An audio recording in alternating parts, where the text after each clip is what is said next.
కన్నుతో గమనించినంత కన్ను కాదుగా, కన్నుతో శరీరంగా ఉంటా. నా కన్ను శరీరాకారంగా ఉంది, కన్ను ముక్కు కాల్చేగా ఉందని అంటుందా? అందుకే కన్ను అంటే ఏంటి? ఇక్కడ మనసు. మనసుతో గుర్తించినంత, లేదా భావంతో గుర్తించినంత, ఎరుకతో గుర్తించ.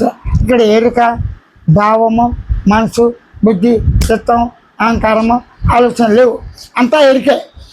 ఎరుక లేకుండా, స్పృహ లేకుండా, గమనించే లక్షణం లేకుండా, గుర్తించే లక్షణం లేకుండా, తెలిసిన లక్షణం లేకుండా, నేను శబ్దం చేయకుండా, ధ్వని చేయకుండా, కదలకుండా, భావించకుండా ఉందా?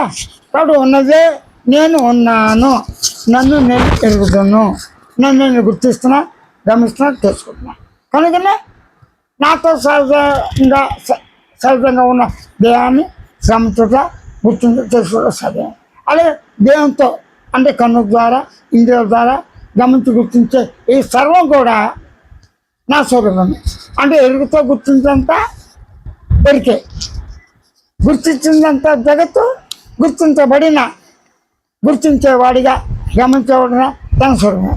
తన స్వరూపాన్ని తను తెలుసుకోవటానికి ఉన్న లక్షణాలుగా ఆ లక్షణంతో ఊరకు ఉండి సహజ అందాన్ని, సహజ మౌనాన్ని, సహజ పరిపూర్ణత్వాన్ని, సహజ సత్తుచిత ఆనందాన్ని, సహజంగా శుచితో తన్నాన్ని గ్రహించి ఈ దేహం ద్వారా మానవ సమాజంలో మానవుల్ని తల్లి, తండ్రి, గురు, అతిథులతో ఏది ప్రధానం, అన్ని ప్రధానమే.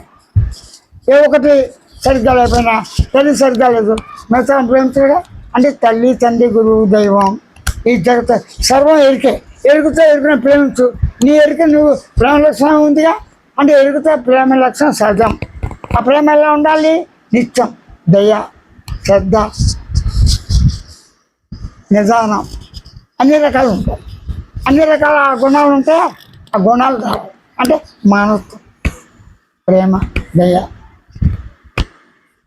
ఒక ఇచ్చేది బుచ్చేది సర్వం స్వయంగా ఉన్న ప్రకృతిని ఆ దృష్టితో చూస్తే అందరూ హాయిగా బునికిస్తూ ఉంటూ మనంతా కలిసి ఉంచి వ్యవహారంలో తగిన విధంగా ప్రవర్తిస్తూ కలిసి ఉంచి క్షేమంగా ఉండవచ్చు, ఉంటున్నాం కూడా.